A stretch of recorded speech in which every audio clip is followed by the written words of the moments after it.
Hi friends, it's me ക്ലെൻഡ്. ഈ ഒരു വീഡിയോയിൽ നമ്മൾ ഡിസ്കസ് ചെയ്യുന്നത് നിങ്ങൾ ആദ്യമായിട്ട് ഒരു ലാബ് പപ്പീനെ വാങ്ങാൻ പോകുകയെന്നുണ്ടെങ്കിൽ നിങ്ങൾ എന്തൊക്കെ കാര്യങ്ങൾ അറിഞ്ഞിരിക്കണം, അത് പ്യുവർ ബ്രീഡ് ആണോ അല്ലയോ എന്ന് എങ്ങനെ മനസ്സിലാക്കാൻ പറ്റും, അതുകൂടാണ്ട് അതിൻ്റെ ബേസിക് ആയിട്ടുള്ള കെയർ, എക്സ്പെൻസ്, പിന്നെ എത്ര എമൗണ്ട് നമ്മൾ കൊടുക്കേണ്ടി വരും, അങ്ങനെയുള്ള കാര്യങ്ങൾ. പിന്നെ അതുകൂടാണ്ട് ലാബിൻ്റെ പപ്പീസിന് പല വിലക്ക് നമുക്ക് അവൈലബിൾ ആണ്. എന്താണ് അത്രയും വില മാറാനുള്ള കാരണങ്ങൾ, ഇതിനെയൊക്കെ കുറിച്ച് ഡീറ്റെയിൽ ആയിട്ടുള്ള ഒരു വീഡിയോ ആണ് നമ്മൾ ഇന്ന് ചെയ്യുന്നത്.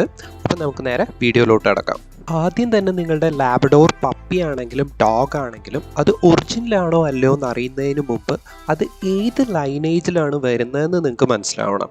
അതായത് നമ്മളുടെ ലാബ്ഡോർ ശരിക്കും രണ്ടായിട്ടാണ് വരുന്നത്. ഒന്ന് അമേരിക്കൻ ലാബ്ഡോർ റിട്രീവർ, പിന്നെ യൂറോപ്യൻ അല്ലെങ്കിൽ ഇംഗ്ലീഷ് ലാബ്ഡോർ റിട്രീവർ. ഈ രണ്ടായിട്ടാണ് വരുന്നത്. ഇതിൽ തന്നെ അമേരിക്കൻ ലാബ്ഡോർ റിട്രീവറിനുള്ള ഒരു പ്രത്യേകത എന്ന് പറഞ്ഞു കഴിഞ്ഞാൽ അത് അധികവും അത്ലറ്റിക് ആയിട്ടുള്ള സൈസ് ആയിരിക്കും. കൂടാതെ അഗ്രഷൻ ലെവൽ നോക്കുകയാണെന്നുണ്ടെങ്കിൽ യൂറോപ്യനെ വെച്ച് കമ്പയർ ചെയ്യുമ്പോൾ പൊതുവെ കുറവായിരിക്കും.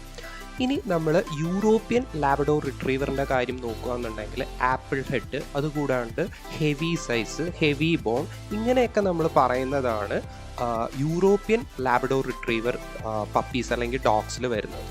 അധിക ലാബ്ഡോർ റിട്രീവർ ഓണേഴ്സിൻ്റെ ഒരു തെറ്റിദ്ധാരണയാണ് നിങ്ങളുടെ ഡോഗ്സിന് സൈസ് കുറവാണെന്നുണ്ടെങ്കിൽ അത് ഒറിജിനൽ ബ്രീഡ് അല്ല എന്നൊക്കെ ഉള്ളത്. അപ്പോൾ ഈ ഒരു കാര്യം മനസ്സിലായെന്ന് വിചാരിക്കുന്നു. നെക്സ്റ്റ്, നിങ്ങൾ ആദ്യമായിട്ടൊരു പപ്പീനെ അല്ലെങ്കിൽ ഒരു ഡോഗിനെ ലാബ്ഡോർ മേടിക്കാൻ പോവുകയെന്നുണ്ടെങ്കിൽ നിങ്ങൾ എന്തൊക്കെ കാര്യങ്ങൾ നോക്കണം, അതിൻ്റെ ആ ഒരു പ്യൂരിറ്റി ചെക്ക് ചെയ്യുക എന്നുള്ളതാണ്. ആദ്യം തന്നെ അതിൻ്റെ കളറ് നമുക്ക് എല്ലാവർക്കും അറിയാം. ആകെ 3 കളേഴ്സിലാണ് ലാബ് അവൈലബിൾ ആയിട്ടുള്ളത്. ഒന്ന് പ്യുവർ ബ്ലാക്ക്, ഒന്ന് പ്യുവർ ബ്രൗൺ, പിന്നെ വരുന്നത് യെല്ലോയിഷ് കളർ എന്ന് പറയും. പിന്നെ അതുകൂടാണ്ട് പ്യുവർ വൈറ്റ് എന്നും ചിലവർ പറയും, വൈറ്റ് കളർ ലാബ് എന്നും പറയും, യെല്ലോയിഷ് എന്നും പറയും. കാര്യം അതിന് പ്യുവറായിട്ട്, അതായത് പക്കാ വൈറ്റ് കോട്ടഡ് ആയിട്ടല്ല ലാബ്ഡോർ റിട്രീവർ വരുന്നത്. അതിലൊരു ചെറിയൊരു യെല്ലോയിഷ് പോലത്തെ ഷെയ്ഡും കൂടി ഉണ്ടാവും.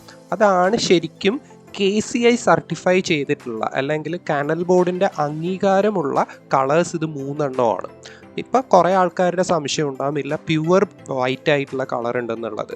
പ്യുവർ വൈറ്റ് നമുക്കത് കാണുമ്പോൾ പ്യുവർ വൈറ്റ് ആയിട്ട് തോന്നും എന്നുണ്ടെങ്കിലും അതിന് ശരിക്കും KCI പറഞ്ഞിരിക്കുന്ന കളർ അല്ലെങ്കിൽ അവർ സർട്ടിഫൈ ചെയ്യുന്ന കളർ എന്ന് പറയുന്നത് യെല്ലോയിഷ് എന്നുള്ള കളറാണ്. ഇനി അടുത്ത കുറേ ആൾക്കാരുടെ ഒരു സംശയമായിരിക്കും ഈ ബ്ലാക്കും വൈറ്റും കൂടി മിക്സ് ചെയ്താൽ, അല്ലെങ്കിൽ ബ്ലാക്കും ബ്രൗണും കൂടി മിക്സ് ചെയ്ത് കഴിഞ്ഞാൽ മിക്സ് കളർ വരില്ലേ എന്നുള്ളത്. ഒരിക്കലും വരില്ല. അത് ഈ ബ്രീഡിൻ്റെ ഒരു പ്രത്യേകതയാണ്. അതുകൊണ്ടാണ് ഇതിനെ ലാബ്ഡോർ റിട്രീവർ എന്ന് പറഞ്ഞ ഒരു ബ്രീഡായിട്ട് തന്നെ മാറ്റിയിരിക്കുന്നത്. ഒറിജിനൽ ലാബും തമ്മിൽ മിക്സ് ചെയ്തിട്ടാണ് പപ്പീസ് ഉണ്ടാവുന്നതെന്നുണ്ടെങ്കിൽ, അതിൻ്റെ ഫാദറും മദറും ഒറിജിനൽ ലാബ് തന്നെയാണെന്നുണ്ടെങ്കിൽ ഈ 3 കളേഴ്സ് അല്ലാണ്ട് വേറെ ഒരു മിക്സ് ആയിട്ടുള്ള കളേഴ്സ്, അതായത് വൈറ്റിൽ ബ്ലാക്ക് വരിക അല്ലെങ്കിൽ ബ്രൗണും ബ്ലാക്കും കൂടി മിക്സായി വരിക, അങ്ങനെയുള്ള കളേഴ്സ് ഒന്നും ഉണ്ടാവില്ല. അപ്പം അങ്ങനെയുള്ള കളേഴ്സുള്ള പപ്പീസ് അല്ലെങ്കിൽ ഡോഗ്സ് ഉണ്ടെങ്കിൽ നിങ്ങൾക്ക് 100% ഉറപ്പിച്ച് പറയാം അത് പ്യുവർ ലാബ്ഡോർ റിട്രീവർ അല്ലെങ്കിൽ ലാബ് അല്ല. ഇനി രണ്ടാമത് ശ്രദ്ധിക്കേണ്ട കാര്യം എന്ന് വെച്ച് കഴിഞ്ഞാൽ ലാബിൻ്റെ നോസിൻ്റെ കളറാണ്. അതായത് നിങ്ങളുടേത് ബ്രൗൺ ലാബ്ഡോർ റിട്രീവർ ആണെന്നുണ്ടെങ്കിൽ അതിൻ്റെ നോസിൻ്റെ കളറ് ബ്രൗൺ തന്നെ ആയിരിക്കും. ബ്ലാക്ക് കളർ ആണെന്നുണ്ടെങ്കിൽ അതിൻ്റെ നോസിൻ്റെ കളറ് ബ്ലാക്കും ആയിരിക്കും.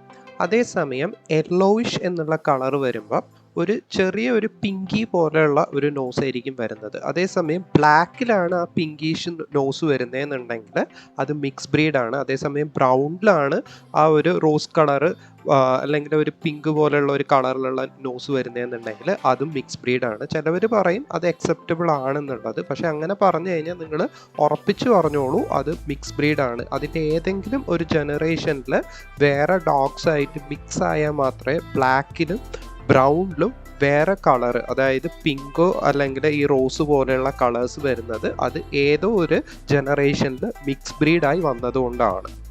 അടുത്തത് എല്ലാവർക്കും അറിയുന്ന ഒരു കാര്യമായിരിക്കും അതിൻ്റെ ടെയില് ലാബ്ഡോറിൻ്റെ ഒറിജിനലാണെങ്കിൽ ഫ്ലാറ്റ് ആയിട്ടുള്ള ടെയിലായിരിക്കും. അതുകൂടാണ്ട് അത്യാവശ്യം തടിച്ചിട്ടുള്ളതും അടിവശം അത്യാവശ്യം ഫ്ലാറ്റ് ആയിട്ടുള്ള ഒരു ടെയിലായിരിക്കും. ഉരുണ്ട ടെയിലൊന്നും വരില്ല. നിങ്ങളിപ്പോൾ ഈ പിക്ചറിൽ കാണുന്ന പോലെ തന്നെ നേരെയുള്ള ടെയിലായിരിക്കും അത്യാവശ്യം. അതേസമയം റൗണ്ടഡ് അല്ലെങ്കിൽ കർവ്ഡ് ആയിട്ടുള്ളൊക്കെയുള്ള ടെയിലാണ് വരുന്നതെന്നുണ്ടെങ്കിൽ ബാക്കിയെല്ലാം ശരിയാണെങ്കിലും അത് ലാബ്ഡോർ ആയിരിക്കില്ല. അതിൻ്റെയും ഈ പറഞ്ഞ പോലെ തന്നെ ഏതെങ്കിലും ജനറേഷൻ മിക്സ് ബ്രീഡ് ആയിട്ടുള്ള പപ്പീസ് ആയിരിക്കും.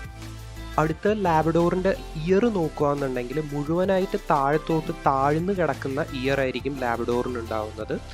ചില ലാബ്രഡോർ, അതായത് മിക്സ് ബ്രീഡ് ആയിട്ട് വരുന്നതിന് പൊങ്ങി നിൽക്കുന്ന അല്ലെങ്കിൽ പകുതി പൊങ്ങി നിൽക്കുന്ന തരത്തിലുള്ള ഇയർ ഉണ്ടാകും. അത് നിങ്ങൾ ഈ പിക്ചറിൽ കാണുന്ന പോലെ തന്നെ. ഇങ്ങനെയുള്ള ഡോഗ്സ് ആണെന്നുണ്ടെങ്കിൽ നിങ്ങൾ മനസ്സിലാക്കിക്കോ, ഇത് മിക്സ് ബ്രീഡാണ്, ഒറിജിനൽ അല്ല. ഇത്രയും കാര്യങ്ങൾ കേട്ടതിന് ശേഷവും നിങ്ങളുടെ ഡോഗ് ഒറിജിനൽ ആണെങ്കിലും അല്ലെങ്കിലും ഏത് ബ്രീഡാണെങ്കിലും നിങ്ങൾക്ക് അതിന് ഇഷ്ടമാണെന്നുണ്ടെങ്കിൽ അതിൻ്റെ പേര് താഴെ കമൻറ്റ് ചെയ്യുക. ഇനി ലാസ്റ്റായിട്ട് വരുന്നത് അതിൻ്റെ ബോഡി സ്ട്രക്ചറാണ്. നമുക്ക് എല്ലാവർക്കും അറിയാം, ലാബിൻ്റെ ബോഡി സ്ട്രക്ചർ എന്ന് പറഞ്ഞു കഴിഞ്ഞാൽ അത്യാവശ്യം ഒരു ഇത്തിരി തടിച്ചിട്ട് അതുകൂടാണ്ട് പുറകുവശം നോക്കുകയാണെന്നുണ്ടെങ്കിൽ ഫ്ലാറ്റ് ആയിട്ടുള്ള ഒരു ബോഡി സ്ട്രക്ചറാണ് ലാബ്രഡോർ റിട്രീവറിന് വരുന്നത്. അത് അതേപോലെ തന്നെ ആയിരിക്കും എല്ലാ ഡോഗ് ബ്രീഡ്സിനും.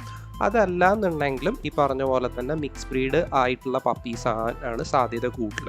ഇനി എല്ലാവർക്കും ഉള്ളൊരു ഡൗട്ടായിരിക്കും, ലാബ് പല റേറ്റിൽ നിന്ന് നമുക്ക് കിട്ടും. 4000 രൂപ മുതൽ ഒരു 45,000 രൂപ അല്ലെങ്കിൽ ഈ പറഞ്ഞ പോലെ തന്നെ 50,000 രൂപയുടെ മുകളിൽ വരെ ലാബ് അവൈലബിൾ ആണ്. എന്താണ് ഈ പ്രൈസ് ഡിഫറൻസിന് കാരണം? അത് അറിയുന്നതിന് മുമ്പ് നമ്മളുടെ ചാനൽ ഇതുവരെ നിങ്ങൾക്ക് ഇൻഫോർമേറ്റീവായിട്ട് തോന്നുകയെന്നുണ്ടെങ്കിൽ ഒന്ന് ലൈക്കും സബ്സ്ക്രൈബും ചെയ്ത് സപ്പോർട്ട് ചെയ്യുക. കൂടാണ്ട് നിങ്ങളുടെ ഫ്രണ്ട്സിനും റിലേറ്റീവ്സിനൊക്കെ ഒന്ന് ഷെയർ ചെയ്തും കൂടി നമ്മളുടെ ചാനലിനെ സപ്പോർട്ട് ചെയ്യുക. അപ്പോൾ ഇതിൻ്റെ പ്രൈസിൻ്റെ കാര്യം എന്ന് പറഞ്ഞു കഴിഞ്ഞാൽ അതിൻ്റെ ക്വാളിറ്റി, അതായത് KCI സർട്ടിഫൈ ചെയ്യുന്നത് ശരിക്കും അതിൻ്റെ ഫാദർ മദർ കറക്റ്റ് ആ ഒരു ജനറേഷനിൽ വന്നതാണ് എന്ന് നമുക്ക് വായിച്ച് നോക്കുമ്പോൾ മനസ്സിലാക്കാൻ, അല്ലെങ്കിൽ അതിൻ്റെ ആ ഒരു ബ്രീഡ് ക്വാണ്ടിറ്റി നിലനിർത്താൻ വേണ്ടിയിട്ടാണ് KCI സർട്ടിഫൈ ചെയ്യുന്നത്. അതിനെയാണ് നമ്മൾ KCI സർട്ടിഫിക്കേഷൻ എന്ന് പറയുന്നത്. അതൊന്നു, പക്ഷേ അതുകൊണ്ട് മാത്രം നമുക്കൊരു ഡോഗ് പക്ക പ്യുവർ ആണെന്ന് പറയാൻ പറ്റില്ല. സർട്ടിഫൈ ആയിട്ടുള്ള ഡോഗ്സിന് പൊതുവേ പ്രൈസ് കൂടുതലായിരിക്കും, ബാക്കിയുള്ള ഡോഗിനെക്കാളും ക്വാളിറ്റിയും കാണാറുണ്ട്. എന്നാൽ ഇതൊന്നും ഇല്ലാത്ത ഡോഗ്സിന് ഈ പറഞ്ഞ പോലെ തന്നെ കറക്റ്റായിട്ട് ബ്രീഡ് ചെയ്ത് വന്നതെന്നുണ്ടെങ്കിലും ക്വാളിറ്റി ഉണ്ടാവും. അതേസമയം ഈ പറഞ്ഞ ചെറിയ സിംറ്റംസ്, അതായത് നമ്മളിപ്പോൾ ഈ പറഞ്ഞ പോലെ തന്നെ ചെറുതായിട്ട് ചെവി പൊന്തി നിൽക്കുക, അല്ലെങ്കിൽ ഈ പറഞ്ഞ പോലെ തന്നെ മൂക്കിൻ്റെ അവിടെയൊക്കെ ചെറിയ രീതിയിലൊക്കെ കളറ് മാറുക, അങ്ങനെയുള്ള ചെറിയ ചെറിയ കാര്യങ്ങളുണ്ടെങ്കിൽ വരെ ആ ഒരു പപ്പിക്ക് വില കുറയും. അതായത് ചെറിയ ആ ഒരു ബ്രീഡിൻ്റെ ക്വാളിറ്റി കറക്റ്റ് നിലനിർത്തി പോകാത്തതിനാണ് ഈ വില കുറഞ്ഞു വരുന്നത്. കാണുമ്പോൾ നമുക്ക് ഏകദേശം ലാബായിട്ട് തോന്നുമെങ്കിലും അല്ലെങ്കിൽ അതിനോട് സിമിലാരിറ്റീസ് ഉണ്ടെങ്കിലും ഒറിജിനൽ ലാബിൽ നിന്ന് നമുക്ക് അങ്ങനെയുള്ളതിനെ പറയാൻ പറ്റില്ല. അതുകൊണ്ട് തന്നെ ആണ് ഇതിന് വില വളരെയധികം കുറയുന്നത്. ഇനി ലാബ്രഡോർ റിട്രീവർ പപ്പീസിൻ്റെയും ഡോഗിൻ്റെയും ഡയറ്റ് പ്ലാൻ, അതുകൂടാണ്ട് അവരുടെ കെയറിങ് കാര്യങ്ങൾ, ഇതിൻ്റെയൊക്കെ ഡീറ്റെയിൽ ആയിട്ടുള്ള വീഡിയോ നമ്മളുടെ ചാനലിലുണ്ട്. അപ്പോൾ ഇതുവരെ കാണാത്തവരാണെങ്കിൽ അത് ചെന്ന് കാണുക. പിന്നെ അതുകൂടാണ്ട് നമ്മളുടെ ചാനൽ ഒന്ന് ലൈക്കും സബ്സ്ക്രൈബും ചെയ്ത് സപ്പോർട്ട് ചെയ്യുക. അപ്പോൾ എല്ലാവരുടെയും ഡൗട്ട് ക്ലിയർ ആയി എന്ന് വിചാരിക്കുന്നു. അപ്പോൾ thank you for watching. Then have A nice day.